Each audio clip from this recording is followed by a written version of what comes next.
Урматтуу театр сүйүүчүлөрү, 2026-жылы Кыргыз Улуттук Академиялык драма театрынын түптөлгөндүгүнө туура 100 жыл толот. Бул бир кылым аралыгында театр эмне деген залкарларды өзүнүн кучагына батырып, эмне деген залкарларды тарбиялаган эмес. Ошолордун эң башында турган биздин карлыгаштарыбыздын бири Аманкул Куттубаев жөнүндө бүгүн сүйлөшкөн жатабыз. Кыргыз ССРнин эл артисти, Токтогул атындагы мамлекеттик сыйлыктын лауреаты Аманкул Куттубаевдин үй бүлөсүн издеп атып таап алдык. Тагыраак айтканда, кызы Куттубаева Зинат Аманкуловна жана небереси Адилов Айбек Насырович келип отурушат. Саламатсыздарбы? Куш келдиңиздер. Сиздерди көргөнүбүзгө кубанычтабыз. Сиздердин архивде көрүп алып өзүбүзчө сүйүнүп атабыз. Себеби Кыргыз театрынын башталышынын эң башында турган инсан катары ушул Аманкул Куттубаевдин ысымын атабай кетсек болбойт. Айтсаңыз, апа, ушул жердеги сүрөт көзүмө урунуп атат. Бул жерде кимдер бар? Ушуну айтып берсеңиз. Айтыңыз. Оңдон солго Еленин дейт, Отсюда, да?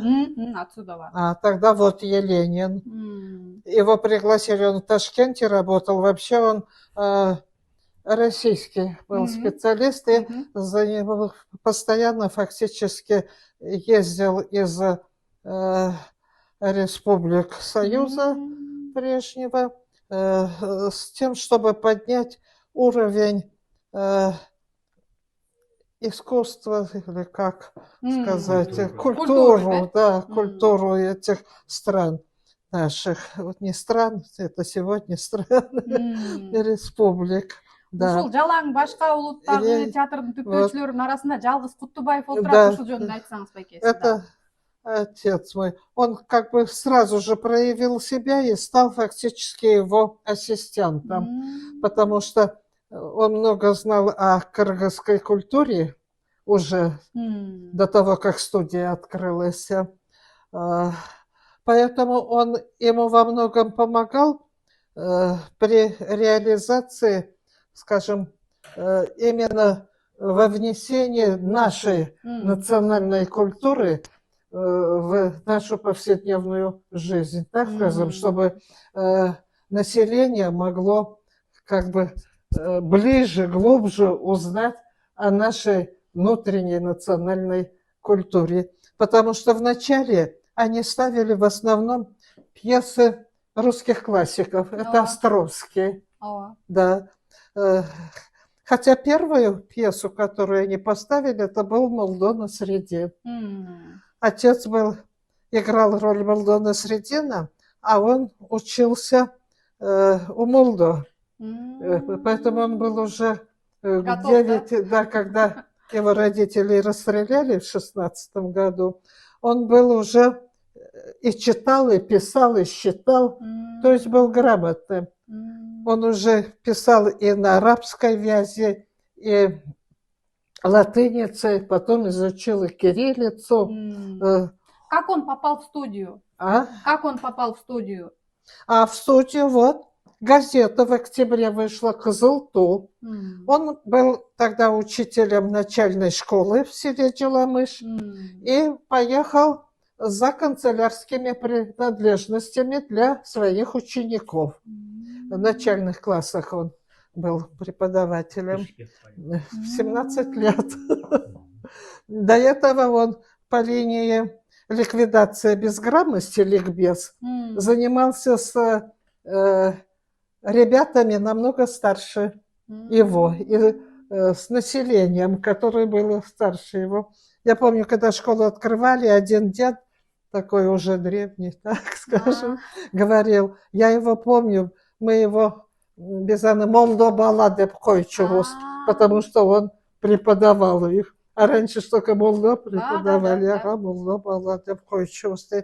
И вот он поехал за принадлежностями канцелярскими. И сейчас ее нету, сейчас там не знаю что, а вот где площадь, где мать вот стоит, это площадь Победы, да, сегодня, там был базар, а напротив чайхана была. И он в этой чайхане решил пообедать.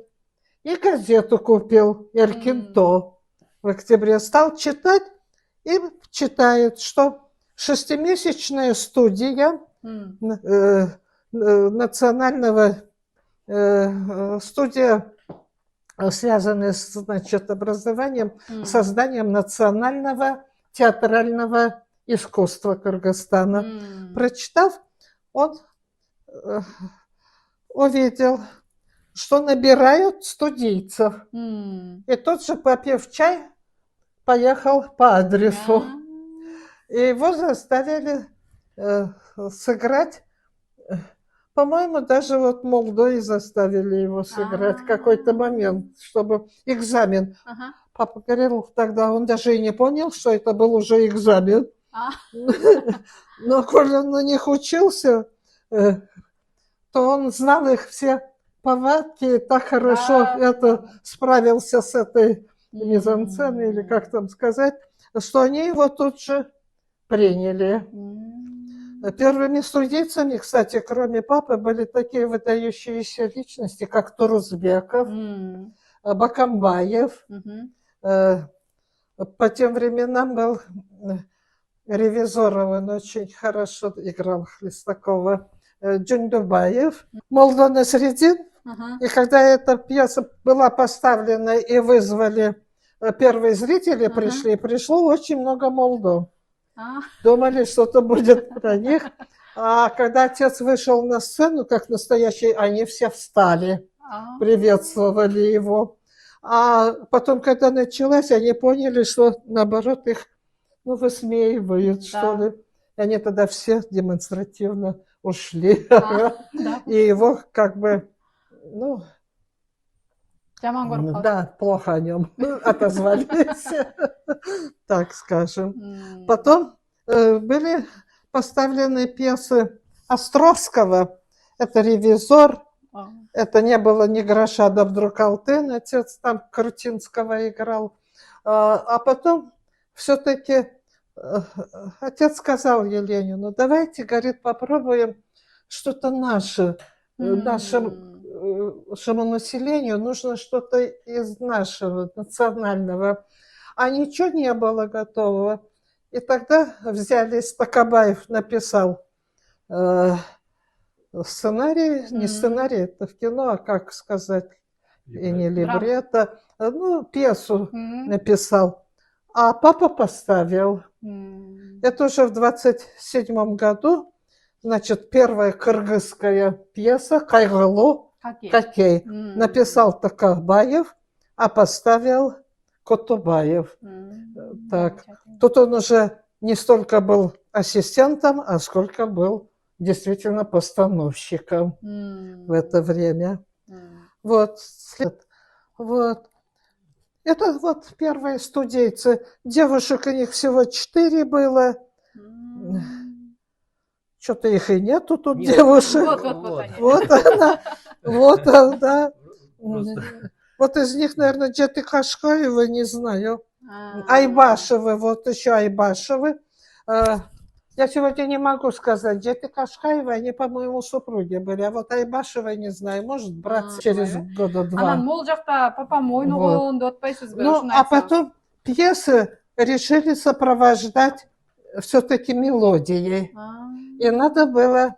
Один комус не подходил, конечно, так? Надо было... Сегодня что же очень много пьес, да, сопровождается мелодией. И нужно было выучиться.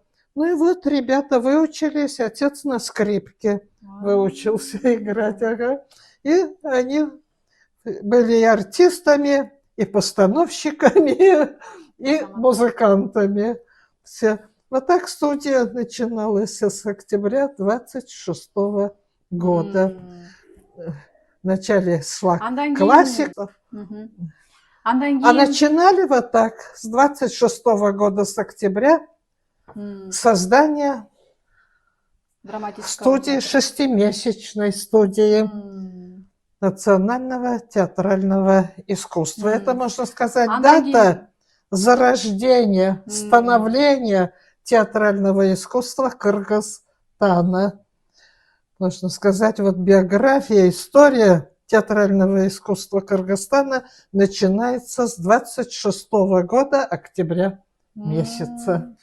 Студия была очень успешной, пользовалась большим спросом у населения, и поэтому ее из 6-месячной было постановление о переводе на 3-годичную студию.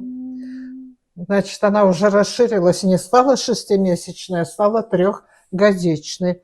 И вот после окончания 3-годичной была организована Кыргызская гостеатр. Она Кыргыз гостеатр была с 26 по 35 год. Студия перешла и стала именоваться Кыргыз гостеатром. И вот отец там уже работал и в качестве артиста, и режиссера, да? и художественного руководителя. А в 1932 году его направили на повышение курсов, режиссерских курсов в Москву. Он год там 32-33, кажется, отучился, и повышать квалификацию надо было, да. А потом уже поступил в 1935-м, они с мамой поступили в этот, в ГИТИС. Луначарского, да? Луначарского, да. Оттуда его потом в 1939 году отозвали. Поэтому у мамы как бы она успела войну закончить. В 1941-м отец не успел, потому что у него год пропал на подготовку к декаде, первой декаде кыргызского искусства. Биринчи декада барганда айтсаңыз. В 1939 году была в мае. Он тогда поставил оперу «Айчурек». Это, будучи студентом, так, поставил оперу «Айчурек». И сегодняшняя постановка «Айчурека» – это его первая постановка в 1939 году. Об этом говорили в театре, когда в позапрошлом году, по-моему, была премьера «Айчурека». И вот тогда тот директор театра говорил, что мы восстановили первую постановку, сделанную Кутубаевым Аманкулом. Ага. Так что сегодня «Айчурек» – это папина постановка 1939 года. Ошол жактан анан эмгеги бааланып сыйлык алганда, 39-жылы, первый декададан. Да, он получает звание заслуженного артиста Кыргызской республики, будучи студентом, орден Красного Знамени, так, трудового знамени красного. А народного артиста когда получает? Народного артиста он получил уже после 41-го года. В 41-м году он тут, я писала.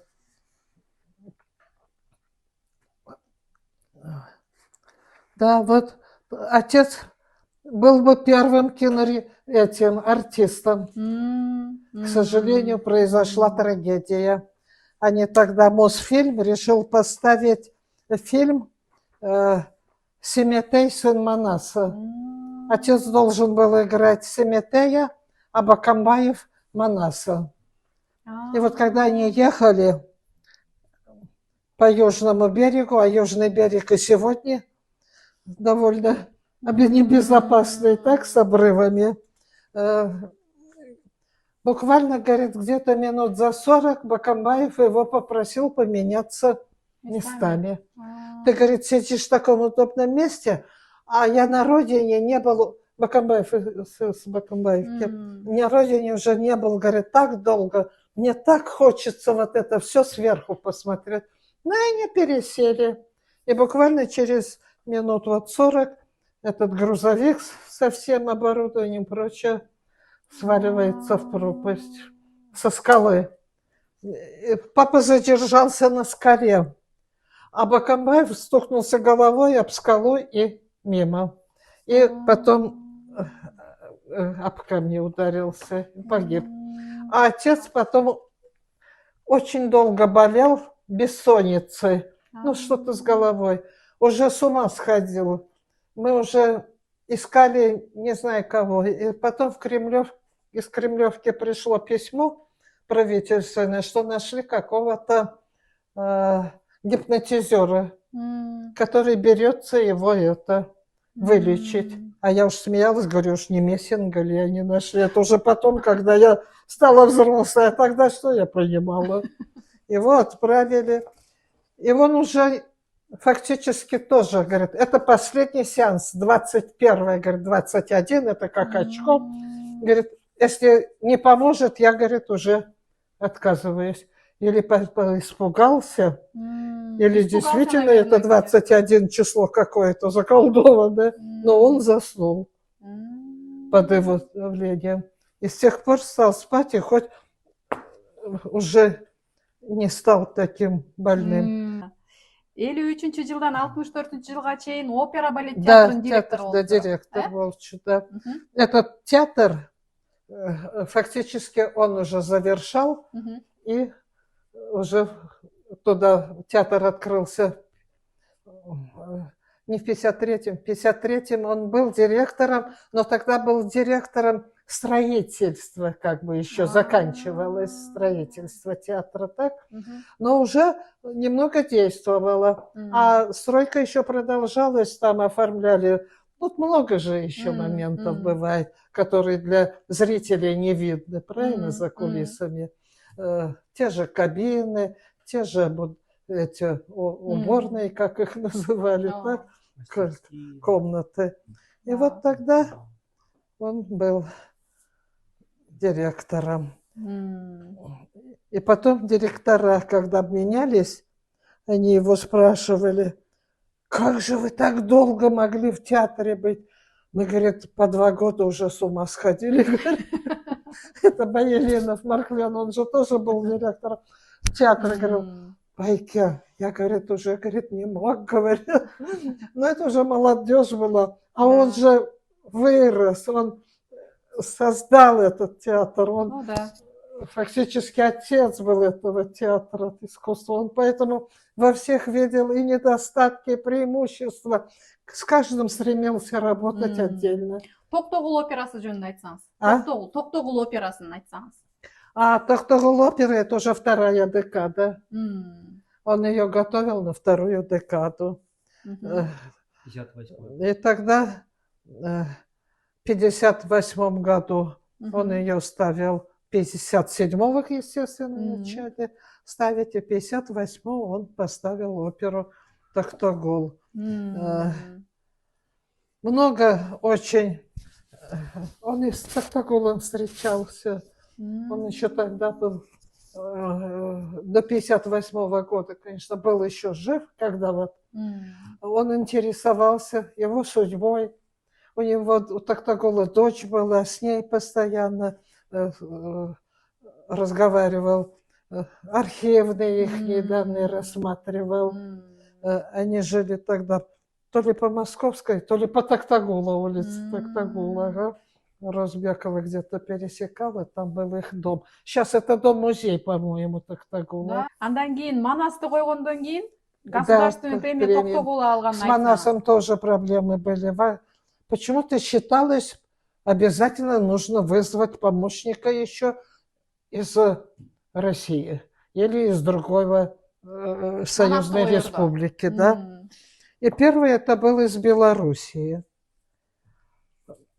Он так довел отца, отец уже не мог, говорит, или другого вызывайте, или я с ним не могу уже работать. Потому что он, Манас, как эпос, он не понимал кыргызской натуры, он не понимал кыргызских традиций.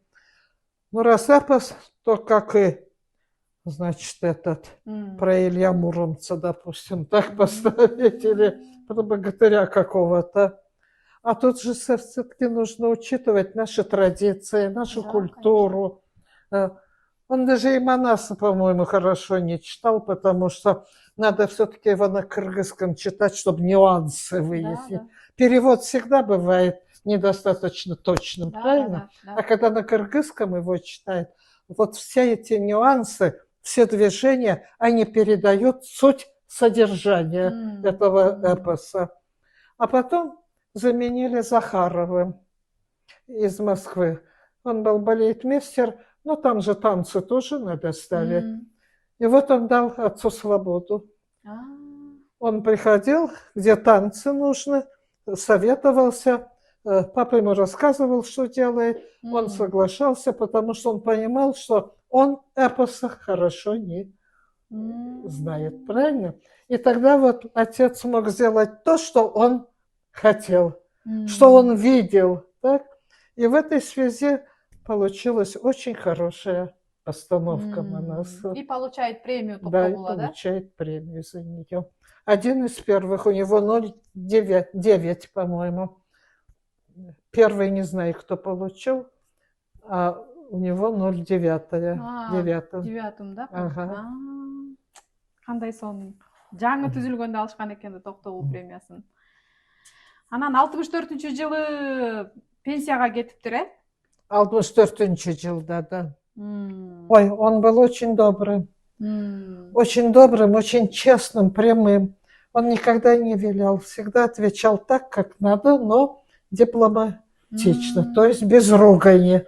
Мол сүрөттө аябай сонун сүрөт экен, таберик сүрөт. Да. Айтып берсеңиз. Вот первые балерины тоже где-то в 30, сейчас скажу, тете Рахиле было 11 лет, 31 или 32 год, да?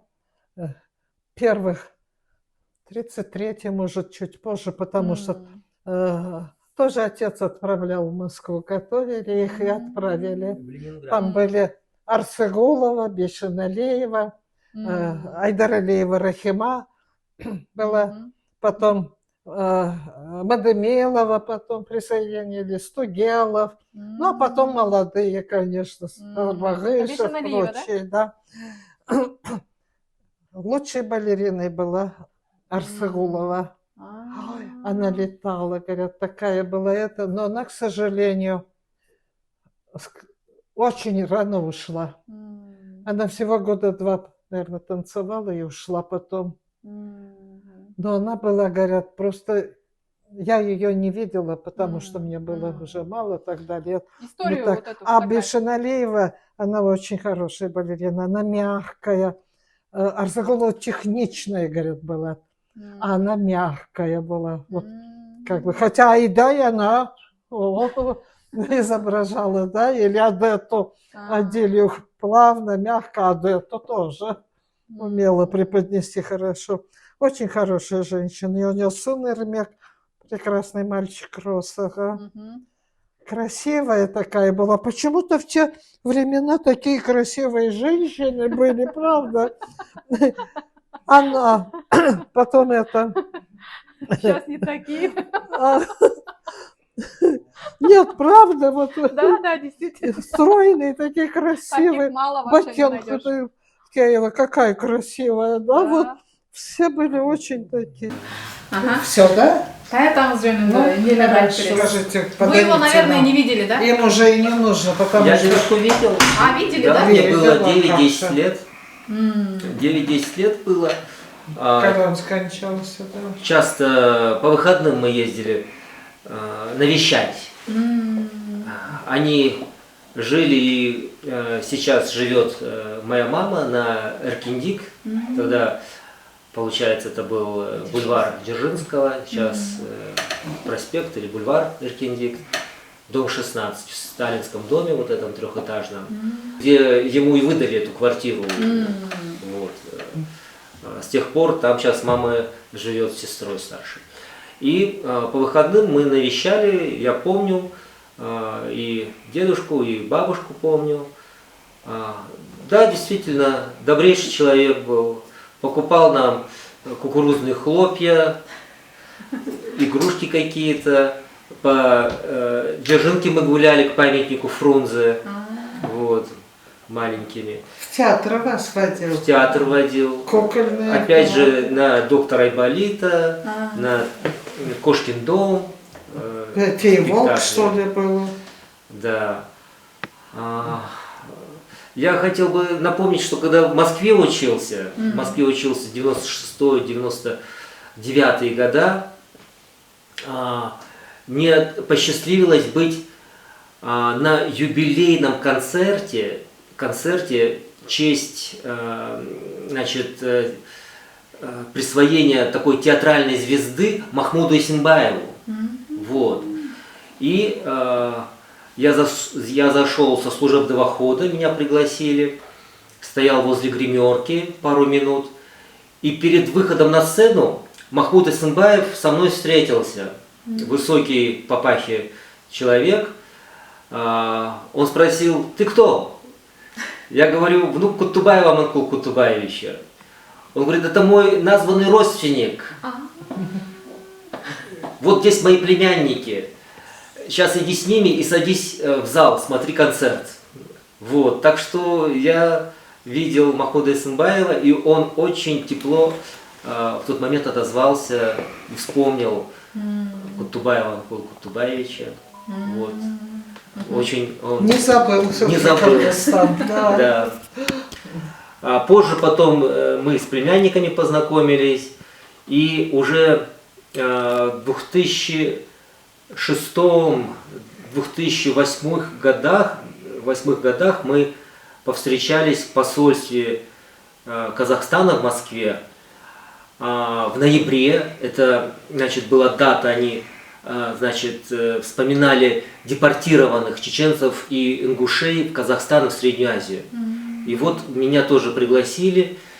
Там я встретился с родственниками, значит, Махмуда Эсенбаева, дочери, я помню, Стелла, Роза, по стопам Аманкула Кутубаевича.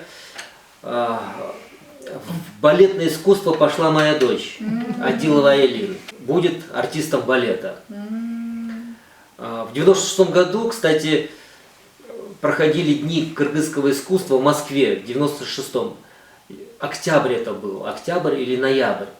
В это время я учился в аспирантуре в Москве, и вот как раз, будучи министром культуры, Базарбаев приезжал, значит, вся диаспора кыргызская собиралась в колонном зале Дома Союзов, вот, и там проходили дни кыргызского искусства в Москве. Да. Ну, кто знал, что вот в будущем имени, значит, его, да, будет учиться моя дочь. И вот в наследство остались часы дедушкины.